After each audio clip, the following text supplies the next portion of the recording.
बिहार का current affairs 28 से 30 जुलाई के न्यूज़पेपर का कलेक्शन लेकर के आया हूं, जो कि बहुत ही इंपॉर्टेंट होने वाला है। इसे आखिर तक सुनिएगा, साथ ही साथ लाइक, शेयर, कमेंट और सब्सक्राइब करना ना भूलें। मैं हुसैन सर आपका अपने YouTube channel revision for success में आपका अभिनंदन करता हूं, खैर मकदम करता हूं। इसको एक्सप्लेन करने से पहले मैं ये बात कहना चाहूँगा कि जो BPSC के ज़रिए जो शिक्षक बहाली का जो एग्ज़ाम लेने वाली है अगस्त में, उसके लिए मैं कुछ चाहे 1 to 5 हो या आपको +2 वाले हो या 9-8 वाले, ये 8-9 वाले हों, सबके लिए मैं इम्पॉर्टेंट टॉपिक्स को मैं लेकर के आने वाला हूं, जिसे आप लोग जो मेरे सब्सक्राइबर हैं वो लोग, आप लोग जितना हो सके चाहे अपने कलीग्स या अपने रिश्तेदार, अपने दोस्तों को आप लोग शेयर कीजिएगा ताकि वो लोग उसका फ़ायदा उठा सकें। चलिए अब हम लोग आते हैं अपने टॉपिक के ऊपर। पुलिस कर्मियों के कल्याण के लिए गठित कोष, पुलिस कर्मियों के लिए के कल्याण के लिए आपको गठित किया गया है कोष, जो कि आपको उसमें 3 जो कोष है जो बहुत ही इम्पोर्टेंट है, जो जिसके ज़रिए जो है बिहार की जो पुलिस है उनको उससे सहायता मिल रही है। जैसा कि पहला है आपको परोपकारी कोष है, दूसरा है शिक्षा कोष है और तीसरा है सहायता एवं कल्याण कोष है। तो आपको परोपकारी कोष जो है, परोपकारी कोष में क्या है, तो इसमें जैसे कोई कर्मी जो पुलिस कर्मी हैं और उनको ऑन ड्यूटी उनका मृत्यु हो जाता है, तो उनके परिजन जो हैं उनके जो आश्रित हैं उनको 24,000 रुपया सालाना उनको वो पैसा वो दिया जाएगा। ये हो गया आपको परोपकारी कोष में। और शिक्षा कोष में क्या है कि शिक्षा कोष में जैसे आपको जो कर्मी है, जो पुलिसकर्मी हैं, उनके बच्चे जो कि 2 बच्चों को, अगर तीसरा बच्चा है तो नहीं, सिर्फ 2 ही बच्चों को जो है सालाना आपको 48,000 रुपया उनको दिया जाएगा उनके अध्ययन के लिए, उनके शिक्षा के लिए। लेकिन जिनके 3 बच्चे हैं तो तीसरे बच्चे को नहीं मिलेगा, सिर्फ 2 ही बच्चे को मिलेगा। और अगला है सहायता एवं कल्याण कोष। इसमें मैंने नहीं लिखा है, सिर्फ इतना ही लिखा है, जो मैं बोल दे रहा हूं उसको नोट डाउन भी कीजिएगा, ठीक है। और साथ ही साथ मैं उससे रिलेवेंट जो है, मैं अपने Telegram channel revision for success 23 में मैं उसका MCQ भी देता हूं, जो कि आप ज्वाइन करके और वहां से हमारा MCQ भी कर सकते हैं। मैं कुछ बातें जो है यहाँ पे नहीं लिखता हूँ क्योंकि बहुत सारी बातें हो जाएंगी, कुछ समझाने के दौरान जो कहूँगा, जो इम्पोर्टेंट फैक्ट है उसे भी आप लिख लेंगे, ताकि आपको अगर उससे रिलेवेंट अगर आ गया तो वो भी आपको ये इम्पोर्टेंट रहता है और वो भी आपको फ़ायदा करेगा। तो अगला है सहायता एवं कल्याण कोष। तो सहायता एवं कल्याण कोष में जो जैसे पुलिसकर्मी हैं तो उनके अपने के लिए या उनके परिजन के लिए उनको 1 लाख रुपया का अनुदान दिया जाता है। 1 लाख रुपया का जो दिया जाएगा उनके अपने लिए या उनके परिजन के लिए। और उसके अलावा फिर आपको अगर गंभीर बीमारी है, चाहे वो स्वयं को हो, पुलिसकर्मी को, चाहे उनके परिजन को, तो उनको 3 लाख रुपया जो है वो ऋण के तौर पर दिया जाएगा। और उसकी वसूली जो है 6 महीने के बाद बिहार सरकार जो है 30 किस्तों में वो धीरे धीरे वो अपना उनके वेतन से वो वो अपना डिडक्ट करने लगेंगे, अपने काट करके अपने पास रखने लगेंगे। तो ये 6 महीने के बाद ये चीज़ होगा। तो यहाँ इस पर पुलिस कर्मियों के ऊपर जो क्वेश्चंस जो बन सकता है वो MCQ के तौर पर, तो पुलिस कर्मियों के कल्याण के लिए बिहार सरकार कौन कौन सी योजनाएं लाई हुई है, तो उसमें दे देगा आपको परोपकारी कोष हो गया, शिक्षा कोष हो गया, या आपको सहायता एवं कल्याण कोष हो गया, और एक और कुछ दे देगा, और इनमें से कोई नहीं बोलेगा या इनमें से सभी बोलेगा। तो ध्यान रखिएगा कौन कौन सा हो गया, परोपकारी कोष हो गया, और सहायता, और फिर उसके बाद शिक्षा कोष हो गया, और सहायता एवं कल्याण कोष हो गया। ये 3 कोष को याद रखिएगा, ठीक है। अगला है हरनौत सवारी डिब्बा मरम्मत कारखाना। हरनौत में सवारी डिब्बा मरम्मत कारखाना है, सिर्फ एक ही लाइन मैंने लिखा है। इसका चर्चा क्यों था उस पर हम लोग थोड़ा सा प्रकाश डालेंगे। एक्चुअल में क्या है कि हरनौत में पूरे भारत में हरनौत ही एक ऐसा ये कारखाना है जो कि वैसा कारखाना है जहाँ पर युवा वर्ग जो है, युवा वर्ग मतलब युवा कर्मचारी वहाँ पर कार्यरत हैं। वो सबसे युवा कर्मचारी कार्यरत कहाँ है, तो पूरे इंडिया में जितने भी कारखाना है रेलवे से संबंधित, वहाँ वो हरनौत में वो ये कार्यरत है युवा वर्ग, इसीलिए ये चर्चा में आया। तो हरनौत में क्या हुआ, तो सवारी डिब्बा मरम्मत कारखाना है। क्या है, तो हरनौत में सवारी डिब्बा मरम्मत कारखाना है। अब इसको जब जान लिए हैं तो हम लोग जान लेते हैं कि पूर्व मध्य रेलवे का जो कारखाना जो है बिहार में कितने हैं, 4 हैं। तो 4 को याद रखिएगा। एक तो हरनौत हो गया, जहाँ पे आपको सवारी डिब्बा मरम्मत कारखाना हो गया। दूसरा आपको हो जाता है मधेपुरा में और मढ़ौरा में। मधेपुरा और मढ़ौरा में क्या है, इंजन कारखाना है, जो कि पीपीपी मॉडल पे है, यानी कि पब्लिक प्राइवेट पार्टनरशिप के तौर पर वो वहाँ पर वो कारखाना चलता है। वो 3 हो गया। और चौथा जो हो गया आपको छपरा के बेला में है, जो कि आपको पहिया वाला कारखाना है।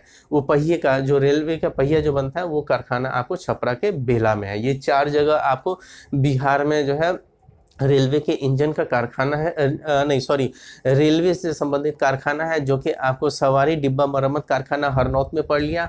मधेपुरा और मढ़ौरा में ये 2 जगह इंजन कारखाना है, जो कि पीपीपी मॉडल पे है। और चौथा जो हो गया आपको छपरा के बेला में हो गया। तो ये 4 आपको याद रखना है। ये चर्चा में इसलिए रहा क्योंकि यहाँ पे सबसे युवा वर्ग जो है आपको कर्मी है यहाँ पर। तो ये ऐसा भी क्वेश्चन पूछा जा सकता है कि पूरे भारत में वो कौन सा कारखाना है, सवारी डिब्बा मरम्मत कारखाना कौन सा है जहाँ पर आपको सबसे युवा कर्मचारी कार्यरत हैं, तो वो हरनौत में हो जाएगा। ठीक है, वैसे मैं क्वेश्चंस बना करके दूंगा जो और डिफरेंट करके मैं कई सारे के सारे क्वेश्चंस को मैं अपने Telegram channel revision for success 23 में मैं दे दिया करता हूं। आप वहां से जाकर के उसको सॉल्व कर सकते हैं। यहाँ देखने के बाद वो आसानी हो जाएगा आपको सॉल्व करने का। एक स्टूडेंट ने मुझे कहा है कि सर हम लोगों से क्वेश्चन भी पूछिए। अगर आप लोग अगर सहमत हैं तो आप लोग ज़रूर कमेंट में ये चीज़ डालिएगा, जो कि अगर कि आप लोग चाहते हैं कि हाँ कि मैं इन सबको पूछूं, तो मैं वो आप लोगों से पूछूंगा। इसके लिए आप लोग जो है आप कमेंट बॉक्स में ज़रूर डालिएगा। और उसके पूछने का मैं 2-3 तरीके से पूछ सकता हूँ। जैसे जूम ऐप है उसके माध्यम से, या टीचमेंट ऐप है उसके माध्यम से मैं कोशिश करूँगा कि आप लोग से कनेक्ट होकर के और आप लोग को ऐसा क्वेश्चन करूं। मॉक क्वेश्चन के बारे में बोला गया है। ठीक है, अगला जो टॉपिक है कि बेरोजगार को रोजगार दिलाने के लिए नियोजन विभाग द्वारा जारी जिलों की रैंकिंग। ठीक है, बेरोजगार को रोजगार दिलाने के लिए नियोजन विभाग के द्वारा जो है रैंकिंग जारी किया गया है। क्या है कि हर जिला जो है अपने राज्य मतलब कि बिहार के हर जिला जो है अपने जिला में क्या किया है कि रोजगार देने के लिए, बेरोजगारों को रोजगार देने के लिए वो मेला लगाए हुए थे, कैंप किए हुए थे, ताकि वहाँ पर क्या हो तो वो लोग रोजगार मिल सके। तो ऐसे में जो अव्वल रहा है, जो प्रथम स्थान रहा है वो अररिया का रहा है, और सबसे अंतिम 38वां स्थान जो रहा है वो बांका का रहा है। और भागलपुर एक ऐसा जिला है जो कि उसने सबसे ज़्यादा मतलब कैंप लगाया, सबसे ज़्यादा मेला लगाया, ये रोजगार मेला लगाया, लेकिन उनका प्रयास जो है वो ज़्यादा वहाँ पर नहीं, जो बेरोजगार हैं वहाँ पर रोजगार के लिए वो ज़्यादा इंटरेस्टेड नहीं हुए। इसके पीछे कारण है क्या, होम सिकनेस बताया गया था। तो खैर वो इम्पोर्टेंट वैसा नहीं है, बस इतना जान लीजिए कि आपको जो प्रथम स्थान है जो रोजगार दिया है अपने जिला में वो अररिया है, और बांका जो है 38वें स्थान पर है, वो अंतिम स्थान पर है। और ये परफॉर्मेंस ऑफ ऑब्जेक्टिव स्कोर के आधार पर जिलों की रैंकिंग हुई है। परफॉर्मेंस ऑफ ऑब्जेक्टिव के आधार पर जिलों की रैंकिंग हुई है। चलिए ये हो गया। अगला आप हम लोग टॉपिक आते हैं आर्सेनिक निष्पादन संयंत्र। आर्सेनिक निष्पादन संयंत्र जो है, जैसे पानी में जो है आर्सेनिक की मात्रा जो रहती है तो उसको हटाने के लिए एक संयंत्र बनाया गया। हमारे किलकारी संस्था जो है किलकारी, वहाँ के युवा शोधकर्ताओं के जरिए बनाया गया था। 2018 में बनाया गया था। मैंने यहाँ पर उतनी बातें नहीं लिखी हैं, तो इसको हम बता दे रहे हैं कि 2018 में जो है आपको किलकारी के युवा जो शोधकर्ता हैं उन्होंने आपको आर्सेनिक निष्पादन संयंत्र तकनीक बनाया, और इस तकनीक को जो है चुंबकीय विधि से तैयार किया गया था। तैयार करने के बाद इसको पेटेंट भी करवा लिया गया था। और इस जो आर्सेनिक निष्पादन संयंत्र है, इसको मतलब कि बाल विज्ञान कांग्रेस में इसको प्रथम पुरस्कार मिला था किलकारी के युवा शोधकर्ताओं को, मतलब कि पूरे भारत में प्रथम पुरस्कार मिला था। तो ये 2018 में मिला था। लेकिन इसके बारे में जो अभी जो ये किया गया है, इसको आपको ये मान्यता दे दी गई है। किसके जरिए मान्यता दे दी गई है? तो आपको पेयजल एवं स्वच्छता विभाग, जल शक्ति मंत्रालय, भारत सरकार ने किलकारी के आर्सेनिक निष्पादन संयंत्र को मान्यता दे दी है। यानी कि पेयजल एवं स्वच्छता विभाग, जल शक्ति मंत्रालय भारत सरकार के द्वारा इसको मान्यता दे दी गई है। और मान्यता दे दी गई है, तो मान्यता दे देने के बाद क्या हुआ है कि आपको आईसीआईसीआई जो है फाउंडेशन, आईसीआईसीआई फाउंडेशन और यूनिसेफ के जरिए दोनों मिल करके क्या किया है कि आपको ये आपको क्या बोलते हैं, आर्सेनिक निष्पादन संयंत्र जो है लगाया गया है स्कूलों में। 6 लगाया गया है संयंत्र। कहाँ कहाँ लगाया गया है? तो बक्सर में लगाया गया और भोजपुर में लगाया गया है। तो यहाँ पे आईसीआईसीआई फाउंडेशन और यूनिसेफ ने बिहार के 2 जिले बक्सर और भोजपुर में 6 आर्सेनिक यूनिट्स स्कूलों में लगाया गया है। ठीक है, भोजपुर और बक्सर और भोजपुर में, ये याद रखिएगा, भोजपुर और बक्सर में जो है आपको आर्सेनिक संयंत्र, ये आर्सेनिक निष्पादन संयंत्र जो है लगाया गया है। कहाँ? तो बक्सर और भोजपुर में, याद रखिएगा। इसका एमसीक्यू आपको मिल जाएगा। अगला टॉपिक आ जाते हैं मुख्यमंत्री निजी नलकूप योजना। मुख्यमंत्री निजी नलकूप योजना, देखिए हम लोग बार हम लोग पिछले भी वीडियो में हम लोगों ने पढ़ा है। आपको आकस्मिक फसल योजना पढ़ लिया है, फिर उसके बाद फिर आकस्मिक और एक दो और हम लोगों ने पढ़ा था पिछले ही वाले वीडियो में। तो आप एक जगह, मैंने पिछले वीडियो में बोला था कि जितने भी किसान से संबंधित जो भी योजनाएं हैं वो उसको एक जगह जरूर कलमबद्ध कर लीजिए, ताकि आपको मेंस में वो काम आ सके। तो हम लोग यहाँ पर मुख्यमंत्री निजी नलकूप योजना क्या है? तो आप जानते हैं कि जैसे कि बिहार में सिंचाई, जो नहर से सिंचाई थोड़ा कम होता है, नहरों से सिंचाई हम लोग नलकूप से ज़्यादा करते हैं। तो इसके लिए बिहार सरकार क्या करती है कि अनुदान देती है ताकि वो सिंचाई वो कर सके। इसके लिए क्या किया है कि किसानों को, बिहार सरकार ने क्या किया कि अपने किसानों को अपने पसंद का एजेंसी चुन करके वहाँ पर नलकूप के लिए, जैसे बोरिंग होता है, मोटर होता है, ये सब चीज़ें जो है वो खरीद लेगा और फिर उसके बाद बिहार सरकार उसको अनुदान वो उसके खाते में वो जमा कर देगी। तो इसका ये चीज़ है। और इसमें जो है ये जो अनुदान जो मिलेगा, इसके 3 श्रेणी है। सामान्य श्रेणी का जो पात्र किसान है उनको 50% अनुदान दिया जाएगा। जो आपको ये पिछड़ा वर्ग या अति पिछड़ा वर्ग है तो उनको आपको 70% उनको अनुदान मिलेगा। और जो अनुसूचित जाति और अनुसूचित जनजाति हैं उनको आपको 80% अनुदान देगी। तो याद रखिएगा, सामान्य श्रेणी के पात्र किसानों को 50% अनुदान दिया जाएगा। पिछड़ा एवं अति पिछड़ा श्रेणी के पात्र किसानों को 70% का अनुदान दिया जाएगा। अनुसूचित जाति व जनजाति श्रेणी के पात्र किसानों को 80% दिया जाएगा। इस श्रेणी को याद रखिएगा। ये मेंस में भी आप इसको कोट कर सकते हैं और आपको पीटी में भी पूछा जा सकता है। चलिए अगला टॉपिक है कि बिहार राज्य विद्युत बोर्ड का गठन। ये बिहार राज्य विद्युत बोर्ड का गठन आपको वर्ष 1958 में हुआ है। आखिर ये चर्चा में क्यों रहा न्यूज़पेपर में कि ये तो गठन हुआ है 1958 में? चर्चा इसलिए रहा है कि आप लोगों ने पढ़ा होगा कि बिजली कंपनी को 65 वर्ष के इतिहास में आपको मुनाफा हुआ है 200 करोड़ या 214 करोड़ के बीच में इसका मुनाफा हुआ है। तो खैर करोड़ से मतलब नहीं है, मुनाफा हुआ है, वो भी 65 वर्ष के इतिहास में, इसलिए इसका चर्चा हुआ था।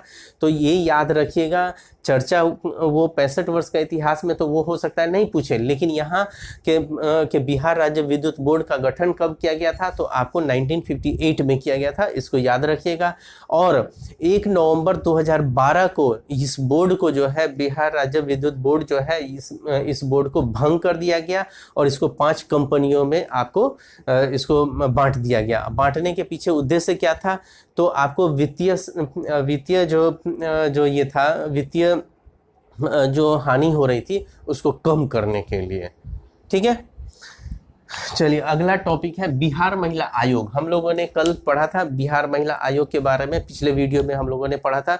इसमें क्या है कि पिछला सिर्फ हम लोगों ने अध्यक्ष पढ़ा था जो कि अश्वमेघ देवी है। और अश्वमेघ देवी जो है, अश्वमेघ के बारे में भी आप लोगों ने इतिहास में पढ़ा होगा, अश्वमेघ यज्ञ होता है, उससे याद रखिएगा कि बिहार महिला आयोग की अध्यक्ष कौन है? तो अश्वमेघ देवी है। और अश्वमेघ के बारे में, अश्वमेघ यज्ञ जो है उसके बारे में हम लोग इतिहास में पढ़ेंगे जब मैं मैं इतिहास का जब वीडियो बनाऊंगा तो उसमें मैं पढ़ाऊंगा, प्राचीन इतिहास में आपको अश्वमेध यज्ञ के बारे में चर्चा होगा। तो यहाँ पर जो है, यहाँ पर फिर आज चर्चा होने के पीछे कारण क्या है, तो आज के पेपर में दिया हुआ है, आज के न्यूज़पेपर में क्या दिया था, तो आपको बिहार राज्य महिला आयोग अधिनियम 1999 के अध्याय 2 धारा 3 के तहत राज्य सरकार ने बिहार राज्य आयोग के पुनर्गठन का निर्णय लिया था। जो बिहार सरकार ने जो आपको को महिला आयोग के गठन का जो निर्णय जो लिया गया था, हुआ क्या है कि पिछले 2-3 साल से, लगभग 2-3 साल से क्या है कि ये अध्यक्ष पद जो है खाली था। तो उसको जो है फिर इन्होंने, बिहार सरकार ने क्या किया कि बिहार राज्य महिला आयोग अधिनियम 1999 के अध्याय 3 और धारा 2 के तहत जो है, अध्याय 2 और धारा 3 के तहत राज्य सरकार ने बिहार राज्य महिला आयोग के पुनर्गठन का निर्णय लिया था। इस पर क्वेश्चन अच्छा बनेगा। वो तो हो गया कि आपको बिहार महिला आयोग के अध्यक्ष कौन है, तो अश्वमेध देवी है, और उस पर और भी क्वेश्चन बनेगा जो कि आपको मेरे टेलीग्राम चैनल पर मिल जाएगा। अगला आ जाइए, 8वां पॉइंट है कि केंद्रीय विद्यालय नेहरू पथ पटना का केंद्रीय शिक्षा मंत्रालय ने प्रधानमंत्री school of rising PM Shri के लिए चयन किया है। केंद्रीय विद्यालय नेहरू पथ, ठीक है, केंद्रीय विद्यालय नेहरू पथ को क्या किया गया है, जो कि पटना में है, का केंद्रीय शिक्षा मंत्रालय ने आपको प्रधानमंत्री स्कूल ऑफ राइजिंग यानी कि PM श्री के लिए आपको चयन किया गया है। कौन सा, तो केंद्रीय विद्यालय नेहरू पथ पटना को ये आपको इसका चयन किया गया है। अब हम लोग जानते हैं कि PM श्री आखिर है क्या, तो PM श्री क्या है कि प्रधानमंत्री स्कूल ऑफ राइजिंग। तो प्रधानमंत्री स्कूल ऑफ राइजिंग, इसका मेन उद्देश्य क्या है, तो इसका उद्देश्य है कि आपको जो 14,500 जो स्कूल है उसको अपग्रेड कर देना। अपग्रेड करके आपको क्या है, तो उसको वो शिक्षा जो है स्मार्ट शिक्षा में तब्दील करना है। तो स्मार्ट शिक्षा में तब्दील करने के लिए उसका अपग्रेडेशन होगा, और अपग्रेडेशन के लिए जो है कि आपको बिहार का केंद्रीय विद्यालय नेहरू पथ पटना को आपको चयन किया गया है PM श्री के जरिए। और PM श्री का जो आपको घोषणा हमारे प्रधानमंत्री ने 5 सितंबर 2022 को किया गया था, और उसी वर्ष यानी कि आपको 2022 में इसको लॉन्च किया गया था, PM श्री योजना को, ये याद रखिएगा। कि यानी कि ये देखिए, केंद्रीय विद्यालय नेहरू पथ पटना का केंद्रीय शिक्षा मंत्रालय ने प्रधानमंत्री school of rising PM Shri के लिए चयनित किया है। शिक्षा मंत्रालय ने वर्ष 2022 को लॉन्च किया है, ठीक है, शिक्षा मंत्रालय ने इसको लॉन्च किया है, याद रखिएगा। PM द्वारा 5 सितंबर 2022 को घोषणा किया गया है, और उद्देश्य मैंने बता दिया कि आपको स्कूलों के अपग्रेडेशन, मतलब 14,500 स्कूलों का मैंने यहाँ नहीं लिखा है, 14,500 स्कूलों का अपग्रेडेशन किया जाएगा, और उसको आपको स्मार्ट शिक्षा में तब्दील किया जाएगा, इसीलिए इसका चयन किया गया है। अगला हम लोग ये पॉइंट है नागार्जुन पुरस्कार। नागार्जुन पुरस्कार किसे मिला है, तो कवि सत्यनारायण को दिया गया है। ये कवि सत्यनारायण वही हैं, यहाँ पे मैंने नहीं लिखा है, ये वही हैं जो कि JP आंदोलन में आपको ये पार्टिसिपेट किए थे, और इनको नागार्जुन पुरस्कार मिलने का कारण क्या है, तो हिंदी साहित्य में योगदान के लिए इनको कवि सत्यनारायण को दिया गया है। और ये JP आंदोलन में तो वो भाग लिए ही थे, और राज्य गीत के रचयिता भी हैं, राज्य गीत के रचयिता भी आपको कवि सत्यनारायण ही है, ठीक है। अगला पॉइंट है जू चिड़ियाघर। यहाँ जू चिड़ियाघर, आप जानते हैं कि एक पटना में चिड़ियाघर है, पूरे बिहार में एक ही चिड़ियाघर है, वो पटना में है। दूसरा जो चिड़ियाघर खोलने की बात हो रही है, तो अररिया के रानीगंज में राज्य का दूसरा चिड़ियाघर बनेगा, अररिया के रानीगंज में। यहाँ ये जो कल जो है आपको पर्यावरण मंत्री, वन एवं पर्यावरण मंत्री कौन है, तो आपको तेज प्रताप यादव है। उन्होंने बोला कि आपको कि केंद्र सरकार को प्रस्ताव दे दिया गया है, और वहां से जैसे ही मंजूरी आएगी तो यहाँ पर स्टार्ट हो जाएगा। तो कहाँ होगा, तो अररिया के रानीगंज में राज्य का दूसरा चिड़ियाघर बनाया जाएगा, और ये बनने के बाद ये पटना का जो जू है, पटना का जो चिड़ियाघर है, उससे 2 गुना बड़ा हो जाएगा, यानी कि बिहार में सबसे बड़ा जो चिड़ियाघर हो जाएगा यही अररिया के रानीगंज वाला चिड़ियाघर बड़ा हो जाएगा। तो PT फैक्ट के रूप में ये इंपॉर्टेंट है। अगला 11वां पॉइंट है कि बिहार में बाघों बाघों की संख्या बढ़कर 54 हो गई। बिहार में बाघों की संख्या बढ़कर 54 हो गई। क्यों चर्चा में रहा?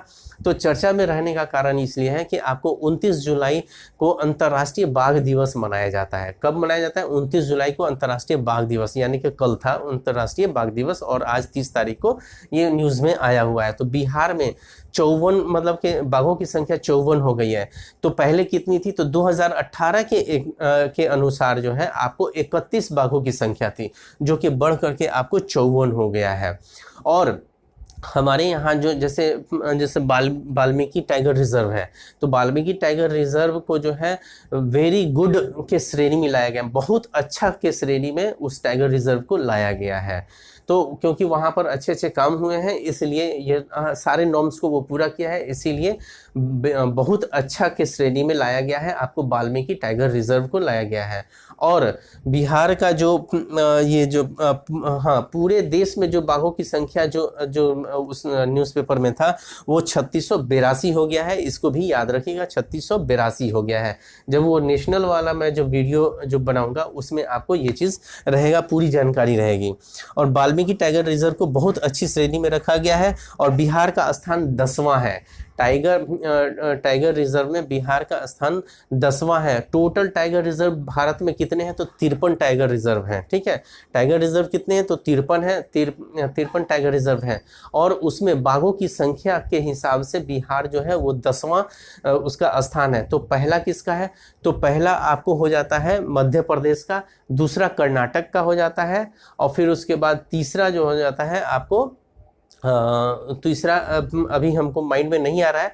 तो पहला याद रखिएगा कि मध्य प्रदेश, और दूसरा आप याद रखिएगा आपको कर्नाटक। तो बिहार का स्थान आप याद रखिएगा तो कितना है? 10वां है। और पहला स्थान किसका है? तो मध्य प्रदेश का है, और दूसरा कर्नाटक का, ये याद रखिएगा। चलिए, मेरा पूरा समझाया हुआ ये बहुत अच्छा लगा होगा, तो ज़रूर लाइक, शेयर, कमेंट और सब्सक्राइब करना ना भूलें। All the best.